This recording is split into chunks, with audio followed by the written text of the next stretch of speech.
I never thought I'd end up writing something like this, but I guess none of us really do.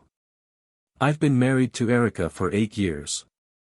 We met through mutual friends, and honestly, back then, I thought she was the one. Beautiful, sharp, and confident, she had this way of making everyone around her feel like they were the most important person in the room. I thought I was lucky. But that was before the lies, the secrets, and the gut-wrenching betrayal. Looking back now, I realize the cracks started appearing months ago. Maybe even a year, if I'm being really honest. Erica had become distant, always distracted, spending more time on her phone than talking to me. We used to laugh about everything. Now, we barely said more than a few words to each other over dinner. She'd make excuses, saying she was just tired from work or needed some time alone. Fine, I thought. Everyone needs their space sometimes. But things weren't adding up. I started noticing the late nights. First, it was work dinners with clients, then girls' nights that seemed to happen more often than I remembered. I let it slide at first because I didn't want to come off as insecure or controlling. But there was this nagging feeling in the back of my mind, like something wasn't right. It was little things, how she'd lock her phone when I'd walk by or the way she'd get defensive when I asked where she was going. Then, one night, after another girls' night out, I noticed something strange. I woke up around 2 a.m., and Erica still wasn't home. I called her, no answer. She finally walked in around 3 a.m., claiming her phone had died and she'd lost track of time. Her story was full of holes, but I wasn't in the mood to argue. We went to bed, and I tried to push the doubts away. That's when my buddy Mike got involved. Mike's the type of friend who looks out for you, even when you're too blind to see the truth yourself. He could tell something was off, and I guess he had his own suspicions. One night, he pulled me aside at the bar and handed me this small black box, one of those tracking devices you can stick to a car. At first, I thought he was nuts. You really want me to put this on Erica's car? Dude, that's extreme, I said, half laughing. But Mike just looked at me and said, trust me, man. You don't want to be the last to know. I took it. I don't even know why. Maybe because deep down, I knew something was going on. I put the tracker on her car the next morning, right under the bumper. I wasn't proud of it, but I needed to know the truth. This was going to be the final straw. Either it would prove my suspicions wrong, and I could get on with my life, or it would confirm the worst. I didn't have to wait long for answers. It was a Friday night, and Erica told me she was heading out for another girls' night. You know, the same excuse I'd heard 100 times before. I pretended not to care. In fact, I made a big show of telling her to have fun. Inside, though, I felt like I was standing at the edge of a cliff, about to jump. She left around 8 p.m. I gave her a solid 30 minutes before I checked the tracker on my phone. It showed her heading toward the city. At first, nothing out of the ordinary. Maybe she really was meeting up with her friends. But then, the car stopped at a place that wasn't on her usual route, a hotel. A fucking hotel. My heart started pounding so hard I thought it might break through my chest. I grabbed my jacket, hopped into my car, and sped off. Mike had offered to come with me, but this was something I needed to do alone. My hands were shaking the whole drive. A part of me still hoped it was all a misunderstanding. Maybe she was meeting her friends there for drinks or something, I tried to tell myself. But I knew better. I pulled into the hotel parking lot and saw her car immediately. It was parked in the far corner, away from the entrance, like she was trying to keep a low profile. I parked a few spots away, just close enough to watch without being seen. Then, I waited. About 10 minutes later, I saw her. Erica, my wife, stepping out of the car. She was all dressed up, heels, a tight dress, hair done like she was going on a fucking date. And then, out of nowhere, I saw him. It was Doug. Fucking Doug. My coworker. We weren't best friends or anything, but we worked on the same team. Shared beers at work events. I even invited him over for a barbecue once, for Christ's sake. The rage hit me like a wave, but I stayed put, watching them. They met in the middle of the parking lot. She smiled at him in a way I hadn't seen her smile at me in months. Then, she threw her arms around him and kissed him. And I don't mean some innocent peck on the cheek, it was full on, passionate, like she couldn't wait to get him into that hotel room. My stomach turned. I wanted to throw up. But instead, I grabbed my phone. I snapped pictures. Picture after picture. Them kissing. Them walking into the hotel, arms wrapped around each other like some happy couple. I could barely breathe as I did it, but I knew I had to. This wasn't just about finding out. This was about gathering proof. This was the nail in the coffin, and I was going to bury her with it. As soon as they disappeared into the hotel, I sped out of the parking lot, my mind spinning. I didn't know whether to drive off a cliff or drive home. I didn't cry, didn't scream, just drove aimlessly for what felt like hours. By the time I got home, it was almost midnight. The house felt different, like it wasn't mine anymore. I sat in the driveway for a good 15 minutes, just staring at the front door, thinking about how many times Erica and I had walked through it together, laughing, holding hands, living a life I thought was real. I finally dragged myself inside and went straight to the kitchen. Grabbed a bottle of whiskey from the cabinet, not even bothering with a glass, and took a long pull. It burned going down, but it was better than feeling the sharp edge of betrayal that was slicing through me. I felt numb. Completely hollowed out. How the fuck did it come to this? I thought we were solid. Sure, we had our rough patches, but what marriage doesn't? I thought we'd get through it, that we'd figure it out like we always had. But now?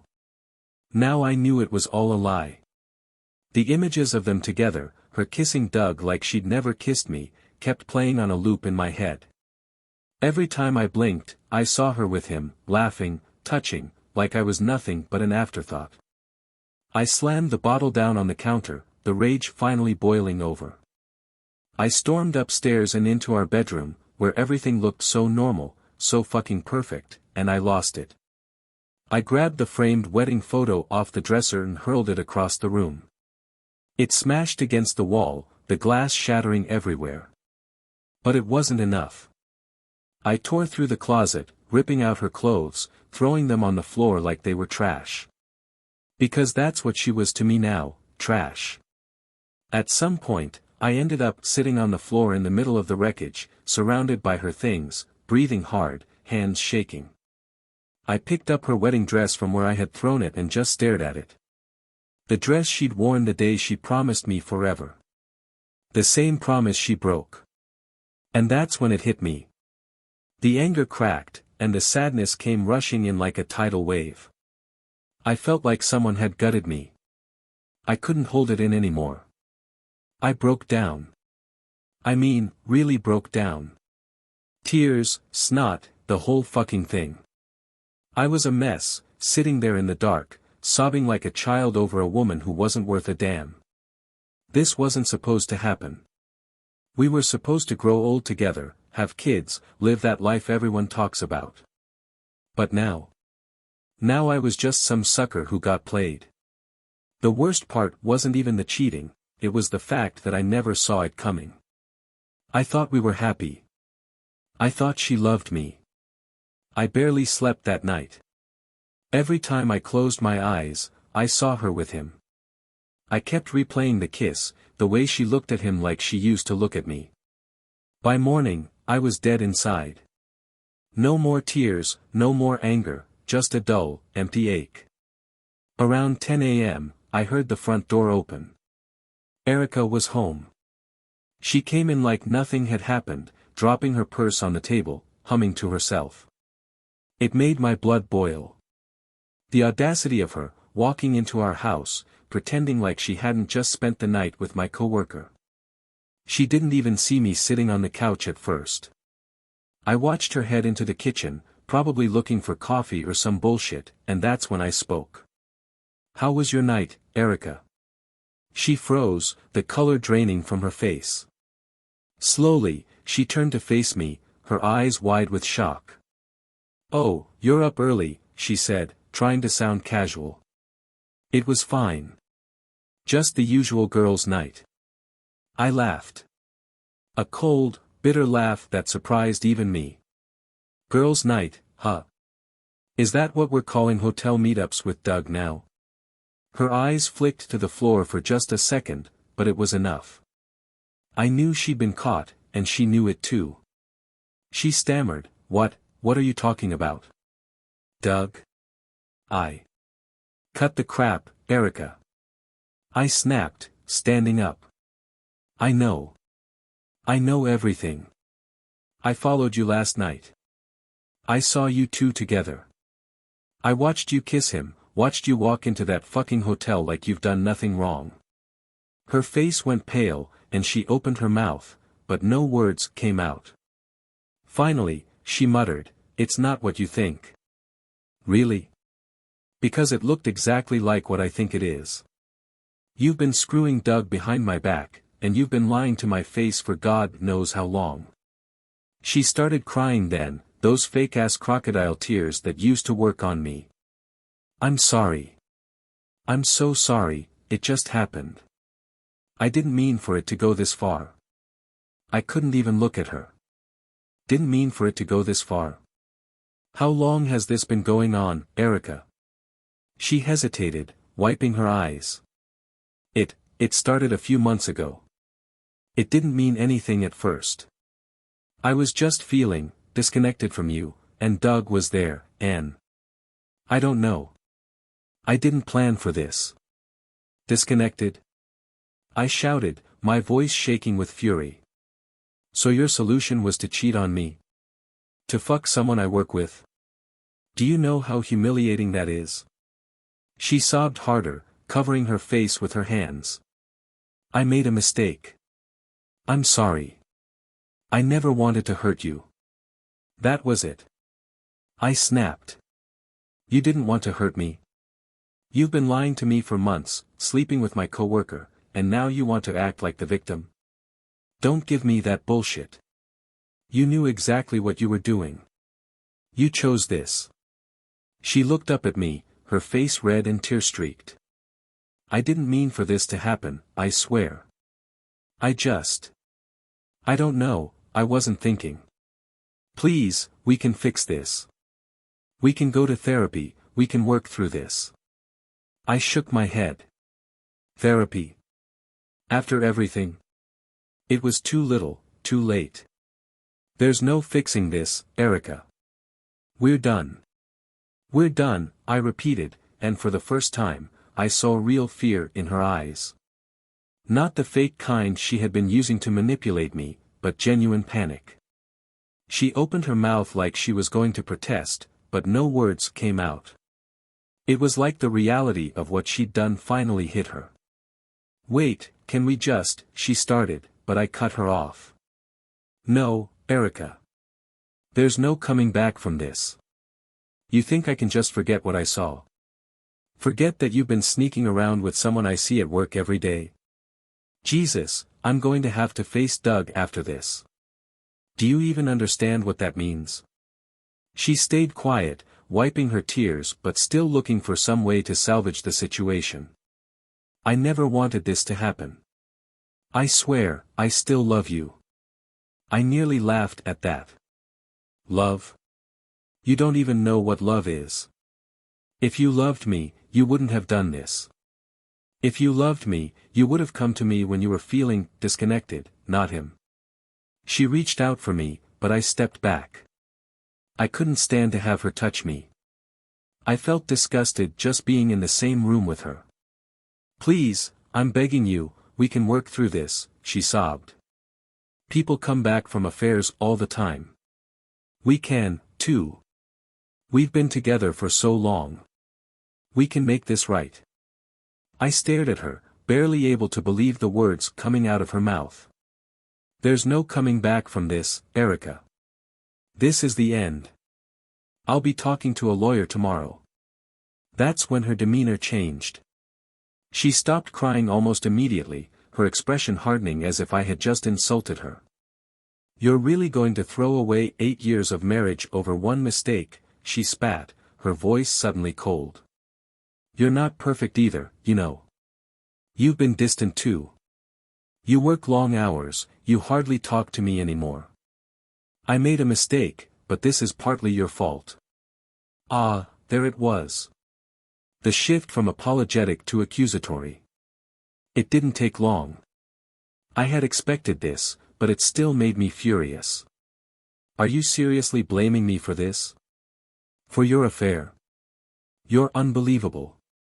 Well, maybe if you had been around more, I wouldn't have felt so alone, she shot back, her tears now replaced by anger. You think you're the victim here, but you're not. You pushed me away. You gave me nothing, and Doug, he was there for me when you weren't. I could feel my fists clenching. The audacity of her to turn this on me, like somehow I was the one who made her cheat. I didn't even bother responding to her nonsense. I was done. Pack your things, Erica. I want you out by the end of the day. She stared at me, stunned. What? Where am I supposed to go? Honestly, I don't care. Go to Doug's for all I care. You're not staying here. You can't just throw me out, she protested, her voice trembling again. This is my house too. Not anymore, I said, my voice cold. This is over. I'm done.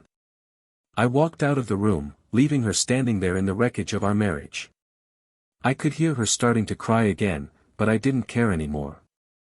She had made her choice, and now she had to live with it. I slammed the bedroom door behind me and headed downstairs, the weight of everything crashing down on me like a tidal wave. I needed to get out of the house. I needed to clear my head before I did something I'd regret. I grabbed my keys and headed for the door, barely noticing Erica's voice calling after me. I didn't care what she had to say anymore. I drove for hours. No destination, just the open road and a whirlwind of thoughts in my head. How the hell did my life get so screwed up?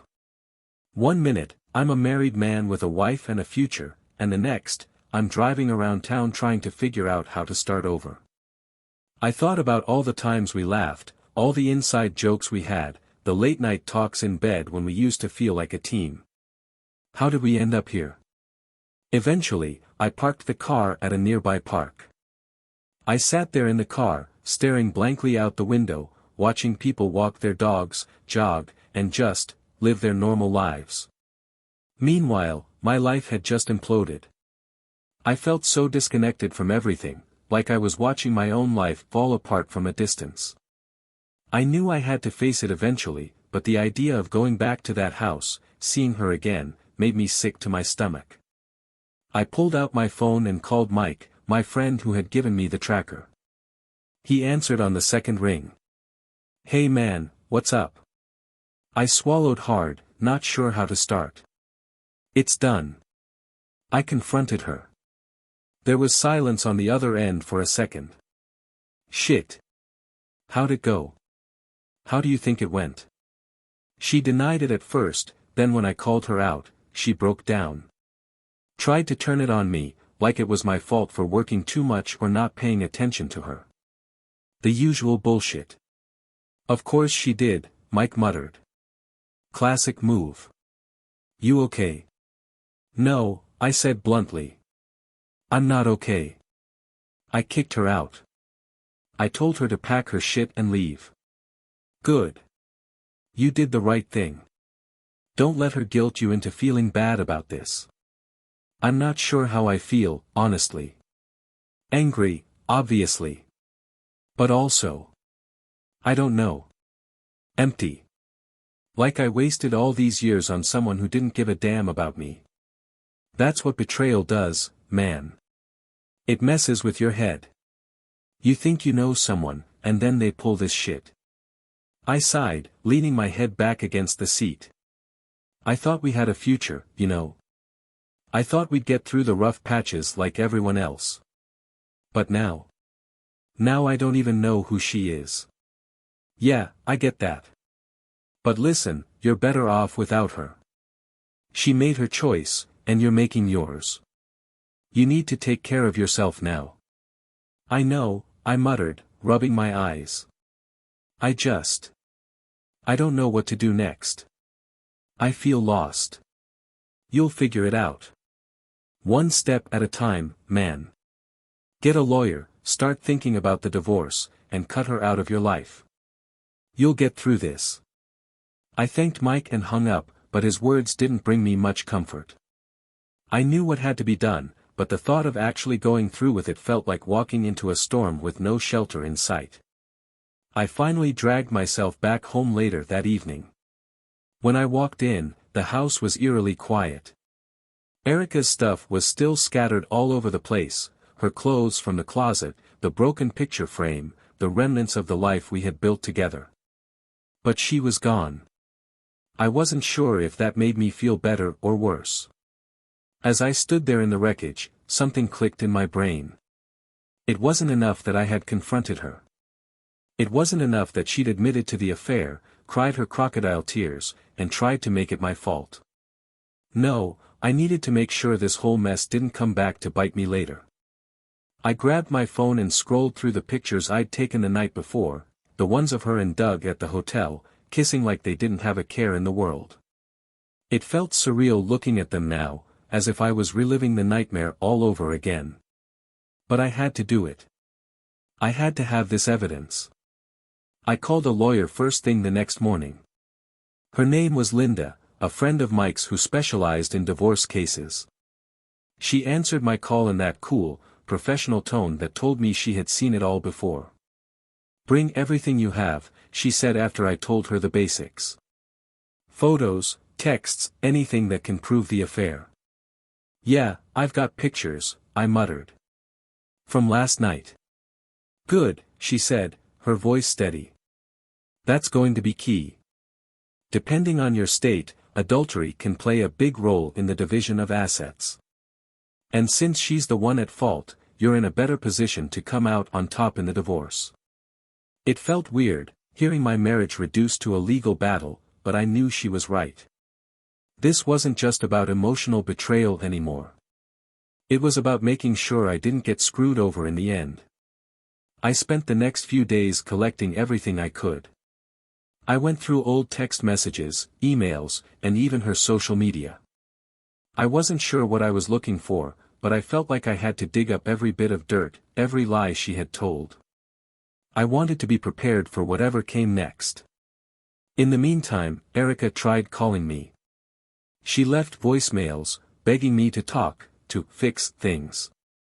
Her tone kept shifting. One message would be her crying, apologizing, saying she couldn't believe she had thrown away our marriage.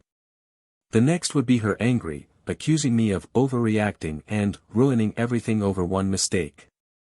I didn't answer. I didn't trust myself to stay calm if I heard her voice. But the more she tried to reach out, the more I realized how little I wanted to deal with her ever again. Every message felt like another punch to the gut, a reminder of what she had done. Then came Doug. Oh, Doug wasn't going to get away with this, either. I had to see him at work, of course, and every time I caught a glimpse of him, I felt that familiar rage bubbling up. I wanted to punch his smug face in, to confront him in front of everyone. But Mike's words kept ringing in my head, keep stacking up evidence. Play the long game. So, I played it cool. I avoided Doug as much as possible, biding my time, knowing that the divorce would handle the rest. There was something strangely satisfying about knowing I had the upper hand. I didn't need to confront him. I had all the proof I needed to bury them both. Just when I thought things couldn't get worse, they did. It started a few days after I had met with Linda, my lawyer. I was starting to feel like I had a handle on things. I had the evidence, I was gathering everything I needed for the divorce, and I was slowly starting to come to terms with the fact that my marriage was over. It was painful, but at least it was moving forward. Then, out of nowhere, Erica showed up at the house. I had been avoiding her calls and texts, so I guess she decided to take matters into her own hands. I heard her car pull up in the driveway and my heart sank. The last thing I wanted was to deal with her in person, especially when I knew she was probably going to pull some manipulative bullshit to make herself look like the victim. She knocked on the door, and I considered just ignoring it, pretending I wasn't home. But I knew that wouldn't stop her. I opened the door, and there she stood, looking like a wreck, puffy eyes, makeup smeared, hair a mess. She looked broken.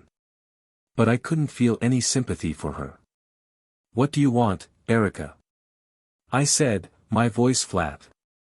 I didn't have the energy to deal with whatever drama she was about to bring into my life. She wiped her eyes and took a shaky breath. "Please, can we just talk? I know you're angry, I know I messed up, but I don't know what else to do. I already told you, we're done. What's left to talk about?" I crossed my arms, trying to keep my distance, both physically and emotionally. I wasn't about to let her guilt me into anything. She stepped closer, her voice trembling. "I know I've been awful. I know I hurt you. But there's something I need to tell you, Anne. I didn't want to do it like this, but I don't have a choice." I felt a chill run down my spine. I had no idea where this was going, but it didn't feel right. "What is it, Erica? Spit it out." She hesitated, looking down at the ground. Then, she finally said it. "I'm pregnant." My head spun.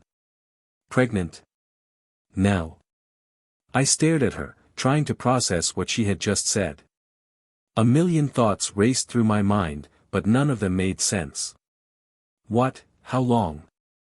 I managed to ask, my voice barely above a whisper.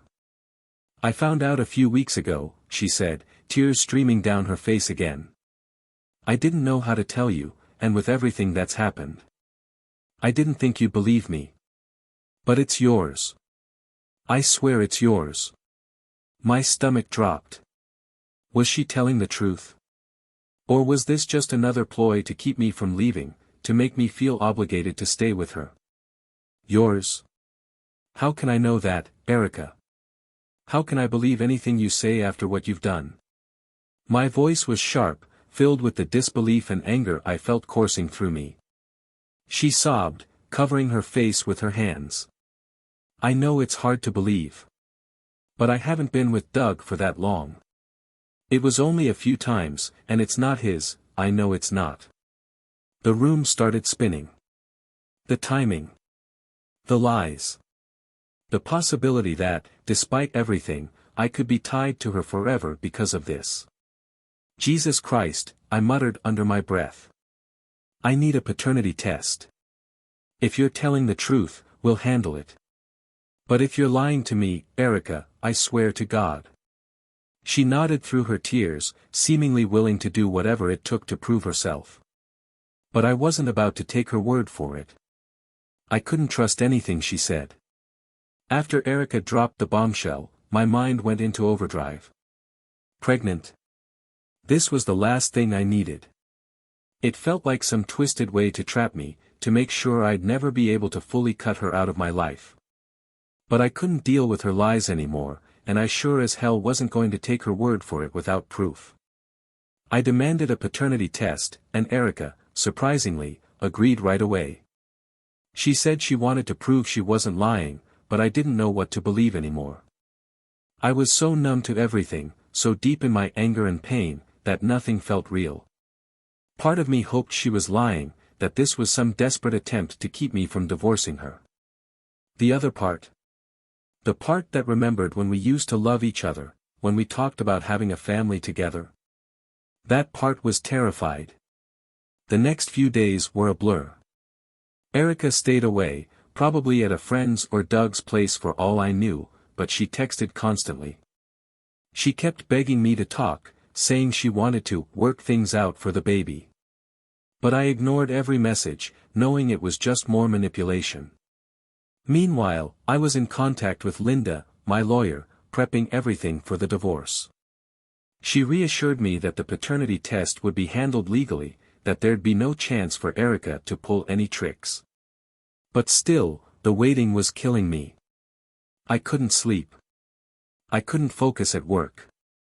Every time my phone buzzed, I thought it was her with another piece of bad news. And Doug? He acted like nothing was happening.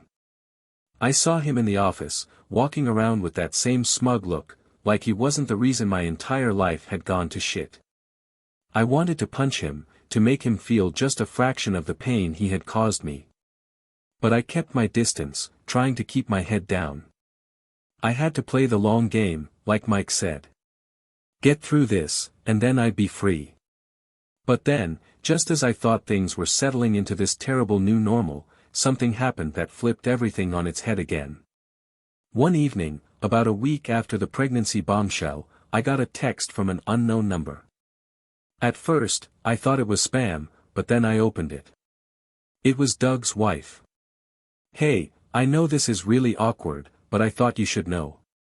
I've known about Erica and Doug for a while now. I found out before you did. I'm sorry. I didn't know what to do. I'm leaving Doug. I thought you deserved to know. He's been lying to both of us." I stared at the message for a long time, trying to process it. Doug's wife knew about the affair. She had been keeping it a secret this whole time. Suddenly, everything felt even more twisted, more complicated. I texted her back, trying to keep it short and civil, "Thanks for letting me know. I'm sorry you had to go through this too. I'm getting divorced." Her response came quickly, "Same here. If you need anything, don't hesitate to reach out. We're in this together, in a way." I wasn't sure how to feel about it. On one hand, it felt like some kind of solidarity, like I wasn't the only one getting screwed over by these two liars. But on the other hand, it made me feel sick to my stomach. This whole situation was so much worse than I ever thought it could be. The paternity test was scheduled for the following week, and all I could do was wait. Wait for the results that would determine the rest of my life. Wait to see if I was going to be tied to Erica forever or if I could finally cut her out completely. The days leading up to the paternity test results felt like an eternity. Every second dragged on, each moment filled with a mixture of dread and cautious hope. Part of me was praying, actually praying, that the baby wasn't mine, that this was just another one of Erica's desperate attempts to hang on to me. But a small, terrifying part of me feared that it might be mine, and that fear gnawed at me every single day. Erica continued to text me, trying to get me to talk, but I ignored her. I had nothing left to say. I was focused on the outcome, on what would come next.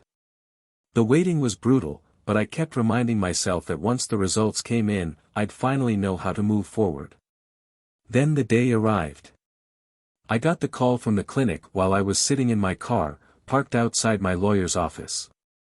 My heart was pounding in my chest, and my hands were shaking so badly that I almost dropped my phone. I took a deep breath and answered. "Mr. Carter, we have your paternity test results," the voice on the other end said, sounding way too calm for the gravity of the situation. "Okay," I managed to say, though my throat felt like it was closing up. There was a pause, and then she said the words I had been dreading and hoping for at the same time. "You are not the father." I don't think I heard anything else she said after that. I just sat there, staring at the dashboard, trying to wrap my head around it. Relief washed over me, so intense that I actually felt dizzy. She had lied. The baby wasn't mine. I was free. I hung up the phone and sat there in silence for a long time, processing everything. All the anger, all the betrayal, all the heartbreak, it wasn't completely gone, but it was fading. This chapter of my life, the one filled with lies and manipulation, was finally coming to an end. I could move on. I walked into Linda's office with a weight lifted off my shoulders. She smiled when she saw me, and I told her the news. "It's not mine," I said, feeling the words settle in as I spoke them aloud. "Good," she said, nodding. "This will make the divorce much cleaner. We'll proceed as planned." We finalized the details that day. Erica would be served the divorce papers within the week. I had already moved my stuff out of the house and into a friend's place, and soon, the house would be sold, and everything tied to her would be done. But before I could get too comfortable, Erica showed up again.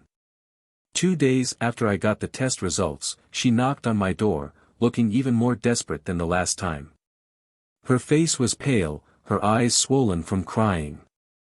I didn't want to talk to her, but I couldn't ignore her forever. "What do you want, Erica?" I asked, opening the door just wide enough to talk, but not enough to invite her in. She looked up at me, tears already welling up in her eyes. "I got the results," she said, her voice barely above a whisper. "You know." "Yeah, I know. The baby isn't mine." She shook her head, sobbing. "I don't know what to say. I'm so sorry. I didn't want this to happen. I—" "Stop," I interrupted, my voice cold and firm.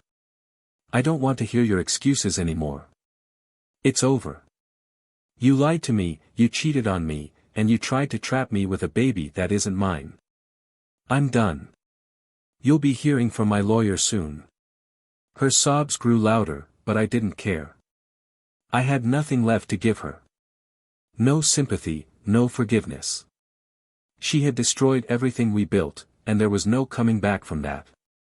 "Please," she begged, reaching out for me. "Can't we?" "No," I said, stepping back and closing the door in her face. "We can't." And that was it. The last time I ever saw her. The divorce went through without a hitch. I walked away with everything I had worked for, and she was left with the mess she had created. I found out later that Doug had dumped her too, once everything came crashing down. She tried reaching out to me a few more times, but I blocked her on everything. I was done with her lies, done with her drama. It took time, months, really, but eventually, I started to feel like myself again. I reconnected with friends, focused on my career, and started to build a life that didn't revolve around her anymore. The pain never completely went away, but it dulled with time. I came out of it stronger, wiser, and with a better understanding of what I truly deserved.